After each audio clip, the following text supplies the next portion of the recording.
आखिर देवी संध्या ने क्यों दिए पुरुषों को ये 3 श्राप जो आज भी भुगत रहे हैं? जानिए रहस्य। नमस्कार दोस्तों, दर्पण ज्ञान गंगा यूट्यूब चैनल में आपका फिर से स्वागत है। प्रिय दोस्तों, आज की वीडियो में जो हम आपको बताने के लिए और समझाने के लिए जा रहे हैं वह इस समाज के लिए बहुत ही कल्याणकारी है और ये जानना भी जरूरी है कि आखिर देवी संध्या ने क्यों दिए थे पुरुषों को ये 3 श्राप जो आज भी भुगत रहे हैं। अब भाई इस संसार के हर पुरुष जाति के प्राणी क्या भुगत रहे हैं वो हम इस वीडियो में आपको बताएंगे। आपसे निवेदन है कि आप हमारी इस वीडियो को शुरू से अंत तक ही देखना और इस रहस्यमयी आख्यान को शुरू से अंत तक ही सुनना।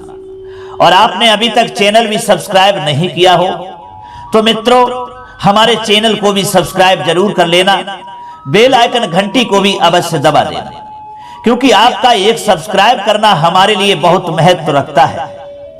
चलिए दर्शक भाइयों, अब शुरू करते हैं ये रहस्यमयी आख्यान अर्थात ये रहस्यमयी कहानी। प्रिय दोस्तों, भगवान शिव के भक्त नंदी को तो आप सही तरीका से जानते ही हैं कि वे नंदी भगवान शिव के पास में ही हर समय रहते हैं। जिस नंदी पर भगवान शिव अपनी सवारी करते हैं, तो उन्हीं भक्त नंदी ने एक बार भगवान शिव से कहा कि हे प्रभु, हे दीनों के दयाला, हमारे मन में एक शंका है और उस शंका का समाधान करने के लिए मैं आपसे प्रभु कुछ पूछ सकता हूं? यदि आपकी आज्ञा हो तो मैं अपनी बात आपसे कह सकता हूं। मित्रों, भगवान शिव कहते हैं कि हे प्रिय भक्त नंदी, निसंकोच होकर के पूछिए, क्या तुम्हारे मन में शंका है? क्या तुम जानना चाहते हो? वो बिना भय के बिना डर के पूछिए।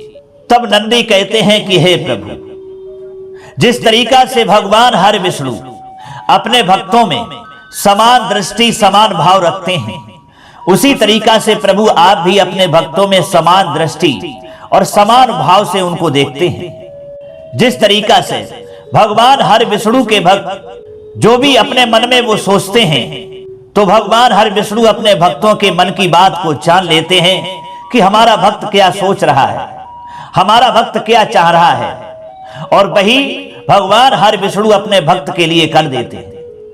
उसी तरीका से हे प्रभु, आप भी अपने भक्तों के मन की बात को समझ जाते हैं और जान लेते हैं कि आपका भक्त क्या सोच रहा है।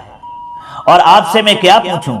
जो मैं पूछना चाहता हूं वह तो आप जानते ही हैं। तब भगवान शिव कहते हैं कि हे भक्त नंदी, फिर भी आप निसंकोच होकर के पूछिए, ताकि आपके पूछने से और हमारे बताने से इस समाज के लिए कुछ जानकारी हासिल हो पाए। तो दोस्तों, भक्त नंदी भगवान शिव से कहते हैं और पूछते हैं कि हे प्रभु, मेरे मन में शंका इस प्रकार है, मैं जानना चाहता हूं कि आखिर देवी संध्या ने पुरुष जाति के लिए 3 से श्राप कौन से दिए थे जो आज भी भुगत रहे हैं? वे श्राप कौन से थे? श्राप थे या कोई वरदान थे? यही जानने के लिए मेरे अंदर बड़ी इच्छा हो रही है और इसी बात की शंका का समाधान करवाने के लिए मैं बहुत ही जिज्ञासु हो रहा हूं। हे दया निधान, हे प्रभु, हमारी इस शंका का समाधान करें। तो दोस्तों, भगवान शिव कहते हैं कि हे भक्त नंदी, आइए, तुमने जो हमसे पूछा है ये समाज के लिए बहुत ही कल्याणकारी होता है और इस समाज के लिए हर पुरुष जाति के लिए जानना जरूरी है। आखिर में कौन से 3 श्राप हैं जो आज भी पुरुष जाति भुगत रही है? तो दोस्तों, भगवान शिव कहते हैं कि हे नंदी, आइए, मैं इसके बारे में तुम्हें पूर्ण तरीका से समझाता हूं। हमारे इस आख्यान के लिए, इस प्रसंग के लिए ध्यान पूर्वक सुनना, आपकी शंका का समाधान स्वतः ही हो जाएगा। दोबारा आपके मन में कोई शंका नहीं रह जाएगी। तब नंदी कहते हैं कि हे प्रभु, आप अपने आख्यान के लिए, उस प्रसंग के लिए हमारे लिए अवश्य सुनाएं, मैं ध्यान पूर्वक सुनूंगा। भगवान शिव कहते हैं कि हे भक्त नंदी, बात उस समय की है कि जब सृष्टि की रचना आरंभ हुई, तब ब्रह्मा के दाहिने अंग से स्वाभिमनु उत्पन्न हुए और उनके वाम भाग से शत्रुपा का जन्म हुआ। इन्हीं दोनों से मनुष्यों की उत्पत्ति हुई। दोनों से 2 पुत्र हुए थे, प्रियव्रत और उत्तानपाद, एवं 3 पुत्रियां हुई थीं, आकुति, देवहूति और प्रसूति। आकुति का विवाह रुच प्रजापति के साथ में हुआ था और प्रसूति जो थी ये दक्ष प्रजापति के लिए ब्याही गई थी। और देवहूति का विवाह महर्षि कर्दम से हुआ था और इन दोनों की 10 संतानें हुई, जो 1 पुत्र हुआ और 9 पुत्रियां हुई थी, जिनमें से अरुंधत भी एक थी। एक पुत्र जो हुआ था उसका नाम कपिल था और जो 9 पुत्रियां थी वो इस प्रकार थी: कला, अनसुईया, श्रद्धा, हविर्भू, गति, क्रिया, ख्याति, अरुंधत एवं शांति। ये 9 पुत्रियां हुई थी। भगवान शिव कहते हैं कि हे प्रिय भक्त नंदी, माता अरुंधत जो थी ये माता अनसुईया की छोटी बहन थी और अपनी बहन की भांति महान सती भी थी। अनसुईया का विवाह तो आगे चलकर के महर्षि अत्रि के साथ में हुआ था और महर्षि वशिष्ठ से विवाह करने के लिए इस अरुंधत ने घोर तप किया था और उस तप की प्रेरणा भी इन्हें महर्षि वशिष्ठ से ही मिली थी। वास्तव में जो अरुंधत थी ये पूर्व जन्म में स्वयं ब्रह्मा की कन्या संध्या थी। तब नंदी पूछते हैं कि हे प्रभु, ये ब्रह्मा की कन्या जो संध्या थी ये कैसे थी और इसके पति वशिष्ठ कैसे हुए? किस तरीका से वशिष्ठ ने ही इसे तपस्या करने के लिए प्रेरणा दी थी? इस बारे में हमको बताने की कृपा करें। तब भगवान शिव कहते हैं कि हे नंदी, जब ब्रह्मा ने सृष्टि का निर्माण करने हेतु रचना आरंभ की तो वे भगवान के ध्यान में मस्त बैठे हुए थे। तो ध्यान के जरिए से उनके मन के द्वारा एक पुत्री का जन्म हुआ था जिसका नाम संध्या पड़ा। ये संध्या ब्रह्मा जी की मानसी पुत्री थी जो मन के द्वारा सोचने से पैदा हुई थी। ये देखने में बहुत ही सुंदर थी, इतनी सुंदर थी कि ब्रह्मा जी की दृष्टि जब इस संध्या के ऊपर पड़ती है तो ब्रह्मा जी के अंदर विकार उत्पन्न हो गया। वैसे तो ब्रह्मा जी के अंदर कोई विकार उत्पन्न होता ही नहीं है। जिस तरीका से भगवान हरि विष्णु विकार से परे हैं उसी तरीका से ब्रह्मा जी भी विकार से परे ही हैं। लेकिन अपनी मानसी पुत्री संध्या को देख करके ब्रह्मा जी के मन में विकार उत्पन्न हुआ और ये कामातुर होकर के अपनी मानसी पुत्री संध्या की ओर जब देखते हैं तो दृष्टि पड़ते ही संध्या का जो तेज था वो खत्म हो गया, समाप्त हो गया। और जब संध्या का तेज समाप्त हो गया तो संध्या बहुत दुखी हुई और फिर संध्या ने अपने पिता से कहा कि हे पिताजी, हमारा सारा तेज नष्ट हो गया है, अब मैं क्या करूं, मुझे क्या करना चाहिए? तब ब्रह्मा जी ने कहा कि हे पुत्री, तुम जाकर के घोर तपस्या करो, तभी तुम्हारी मुराद पूरी हो सकती है। तो प्रिय दर्शकों, भगवान शिव कहते हैं कि हे नंदी, अपने पिता की आज्ञा पाकर संध्या जो थी चंद्रभाग पर्वत के निकट ब्रहल्लो ललित सरोवर के तट पर पहुंची, किंतु उसे यह पता नहीं था कि किसकी तपस्या करें किसकी ना करें और तपस्या जिसकी करें तो किस प्रकार करनी चाहिए। भाई उसी चिंता में उसी सरोवर के निकट बैठ गई और उसी समय भ्रमण करते हुए महर्षि वशिष्ठ वहां आ पहुंचे और एक कन्या को इस प्रकार बैठे देख करके उन्होंने उनसे उनका परिचय पूछा। तब संध्या ने उन्हें अपना सारा परिचय दिया। महर्षि वशिष्ठ को देखकर संध्या के मन में उनके लिए अनुराग पैदा हो गया, जिसे महर्षि वशिष्ठ ने अपने तपोबल से सबको जान लिया। तब उन्होंने संध्या से कहा कि हे देवी, आप और हम दोनों परमपिता ब्रह्मा की संतानें हैं, इसी कारण हमारा और तुम्हारा विवाह तो संभव नहीं है, किंतु अगर तुम परमपिता के कहे अनुसार घोर तप करो तो अगले जन्म में हमारा तुम्हारा साथ संभव हो सकता है। प्रिय दर्शकों, भगवान शिव बोले कि हे प्रिय भक्त नंदी, ये सुनकर के संध्या ने उनसे कहा कि हे महर्षि, पिताश्री के आदेशानुसार मैं यहां तप के लिए ही आई थी, किंतु मुझे पता नहीं कि मुझे किसकी तपस्या करनी चाहिए और उसे किस प्रकार करनी चाहिए।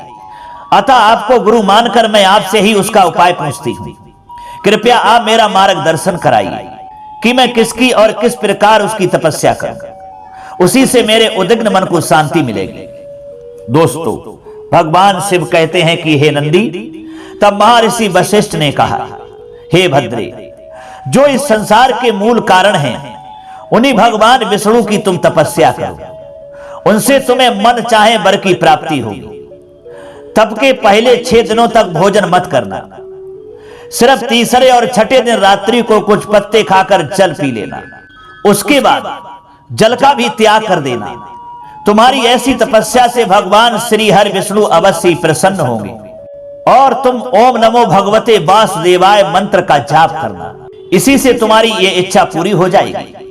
ये कहकर के महर्षि वशिष्ठ जो थे वहां से चले गए। प्रिय दोस्तों, भगवान से बोले कि हे प्रिय भक्त नंदी, उनके बताए हुए विधि से संध्या भगवान नारायण की घोर तपस्या करने लगी। उन्होंने 4 युगों तक श्री हरि की घोर तपस्या की और अंततः उसके तप से प्रसन्न होकर भगवान विष्णु ने उन्हें दर्शन दिए। उन्हें अपने समक्ष देखकर संध्या अवाक रह गई।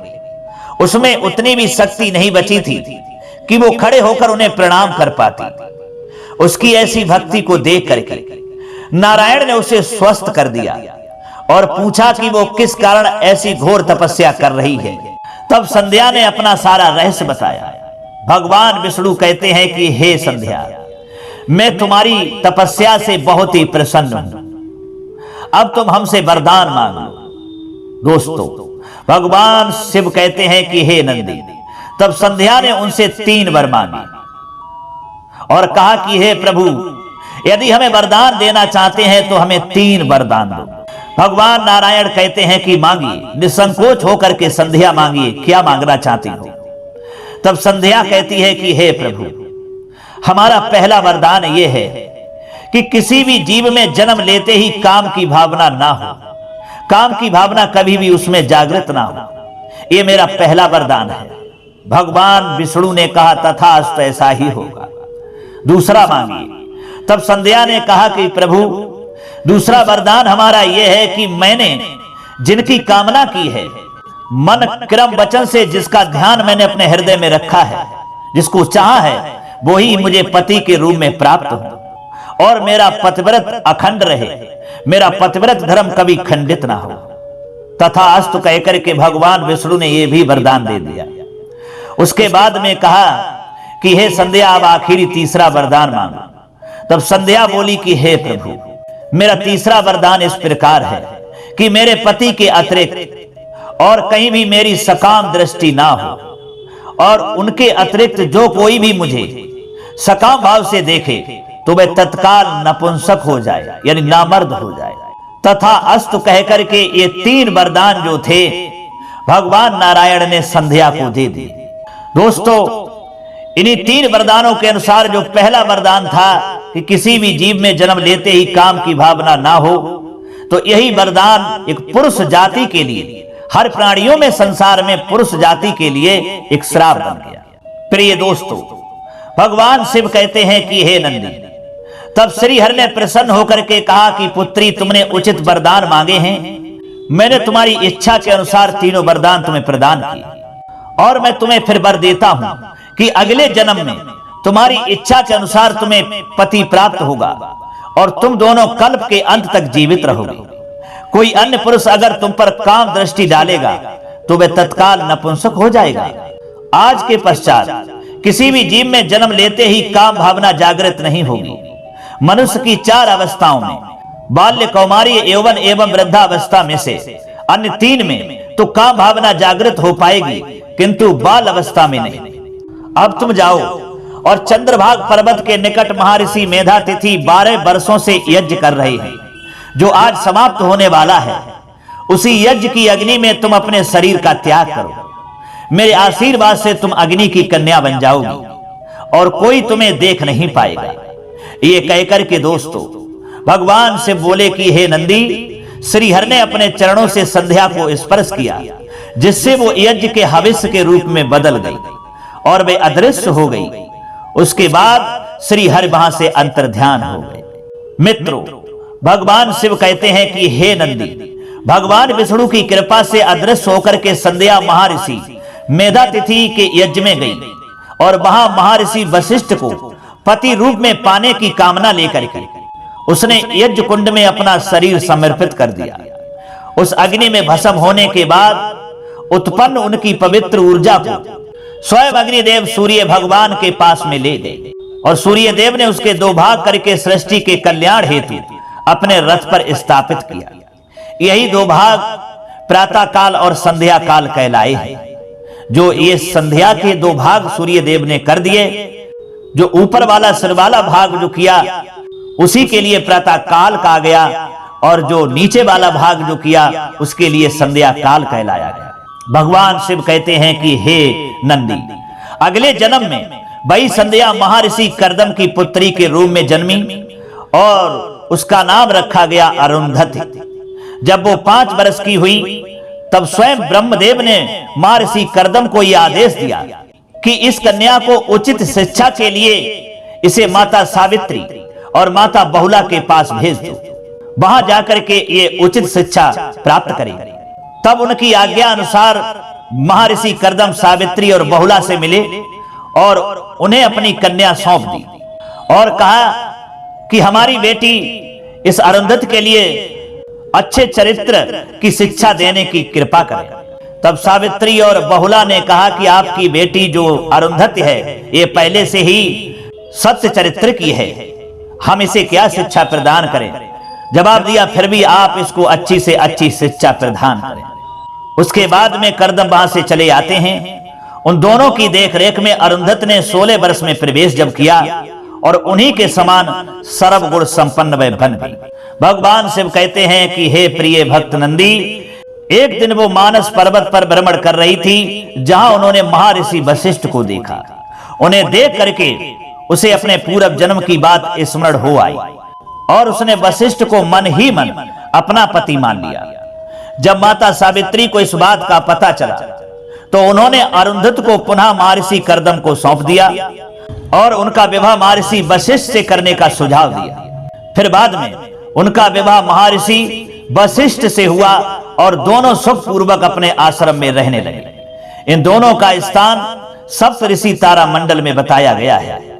भगवान से बोले कि हे नंदी, एक बार महर्षि वशिष्ठ अन्य सप्त ऋषियों के साथ 12 वर्ष की घोर तपस्या के लिए चले गए। उस काल में अरुंधति अकेली अपने आश्रम पर ही रही। दैव योग से सप्त ऋषियों के जाते ही भयानक दुर्भिक्ष पड़ा। 7 दिनों तक देवी अरुंधति के मुख में अन्न का एक दाना तक नहीं गया। तब उन्होंने केवल वायु पीकर भगवान शिव की आराधना आरंभ की ताकि उनका अंत हो जाए। तब उनकी परीक्षा लेने के लिए 21वें दिन मैं स्वयं ही उनके आश्रम पर वृद्ध होकर के गई। भगवान से बोले कि हे नंदी, मैंने जाकर के अरुंधति से खाने के लिए कुछ मांगा। तब अरुंधति ने क्षमा याचना करते हुए महादेव यानी हमसे कहा कि मेरे पास तो खाने को कुछ नहीं है। तब मैंने उसे कुछ बदरी के बीज दिए और उन्हें पकाने को कहा। अरुंधति उसे पकाने बैठी। समय काटने के लिए उसने हम जैसे वृद्ध रूपी भगवान शिव से धर्म कर्म की बातें आरंभ कर दी। तब मैं उसे धर्म का वास्तविक रूप समझाने लगी। भगवान शिव बोले हैं कि हमारी माया के कारण जब तक अरुंधति ने उन बदरी के बीजों को पकाया तब तक 12 वर्ष बीत गए और उनकी कृपा से अकाल भी समाप्त हो गया। किंतु अरुंधति को लगा जैसे कुछ समय ही बीता हो। उसी समय सप्त ऋषि अपनी घोर तपस्या समाप्त कर वहां पधारे। तब उन्हें देखकर अरुंधति आश्चर्य से बोली कि आप सब तो 12 वर्षों के लिए गए थे, फिर इतनी जल्दी कैसे आ गए। तब महर्षि वशिष्ठ ने आश्चर्यचकित होकर उन्हें बताया कि वे सब तो 12 वर्ष के पश्चात ही वापस आ रहे हैं। उसके बाद 7 महर्षि इस बात पर बहस करने लगे कि उन 7 में किसकी तपस्या सबसे उत्तम थी। जब कोई निर्णय नहीं हुआ तो अरुंधति ने वृद्ध रूपी महादेव से यानी हमसे इसका निर्णय करने को कहा। मैंने अरुंधति की भक्ति से प्रसन्न होकर और कहा कि आप 7 ऋषियों की सम्मिलित तपस्या से भी अधिक कठोर व्रत अरुंधति का है। मैंने जो ज्ञान अरुंधति को दिया है आप सभी ऋषि उस ज्ञान को इनसे प्राप्त करें और जगत में उसका प्रचार करें। ये कहकर के मैं वहां से अंतर्ध्यान हो गया। भगवान से बोले कि हे नंदी, तब सप्त ऋषि अरुंधति के तेज के समक्ष नतमस्तक हुए और उनसे वो ज्ञान प्राप्त किया जो अरुंधत ने 12 वर्षों में हमसे जो प्राप्त किया था। वही ज्ञान आगे चलकर के वेद और पुराण की कथाओं के रूप में प्रसिद्ध हुआ, जिसका विस्तार जगत में सप्त ऋषियों ने किया। माता अरुंधत से ही वार्तालाप करते हुए महर्षि वशिष्ठ ने राज ऋषि विश्वामित्र को ब्रह्म ऋषि विश्वामित्र कहकर के पुकारा था। सप्त ऋषि तारा मंडल के बारे में हमारे वेद पुराणों में सहस्त्रों वर्षों पहले लिखा जा चुका था, और आज आधुनिक वैज्ञानिक भी मानते हैं कि हमारे तारा मंडल में 2 युगल तारे हैं जो एक दूसरे की परिक्रमा करते हैं। वे महर्षि वशिष्ठ और माता अरुंधत ही हैं, और आज भी वैज्ञानिक उन युगल तारों को अरुंधत वशिष्ठ के नाम से ही जानते हैं। धन्य ऐसी महान सती जिनकी महिमा से हमारा भारतीय समाज ओतप्रोत है, और बड़े सम्मान से माता अरुंधत का नाम ये समाज ले रहा है। तो प्रिय दोस्तों, ये थी देवी संध्या की कहानी, जो हमारे समाज के लिए बहुत ही अच्छी जानकारी देती है और कल्याणकारी भी होती है। अब तो दोस्तों आप जान ही चुके होंगे कि देवी संध्या ने कौन से श्राप दिए थे जो आज भी पुरुष भुगत रहे हैं। तो पहला श्राप वरदान के रूप में भगवान नारायण से जो देवी संध्या ने मांगा था कि संसार में बाल अवस्था में किसी भी सृष्टि के प्राणी में, पुरुष जाति में काम वासना आसक्त ना हो, वो ना जाने कि काम वासना क्या होती है।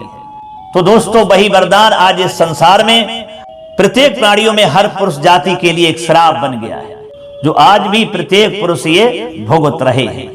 तो दोस्तों कैसी लगी हमारी ये जानकारी? हमें उम्मीद है ये आख्यान, ये प्रसंग आपको पसंद आया होगा। अच्छा लगा है तो कमेंट बॉक्स में अपनी कीमती राय जरूर देना। अब क्षमा चाहते हैं प्रिय दर्शकों, पुनः मिलेंगे अगली वीडियो में किसी और नई चर्चा में। तब तक के लिए सब्सक्राइबर बंधु एवं दर्शक भाइयों के लिए हर हर महादेव, नमस्कार।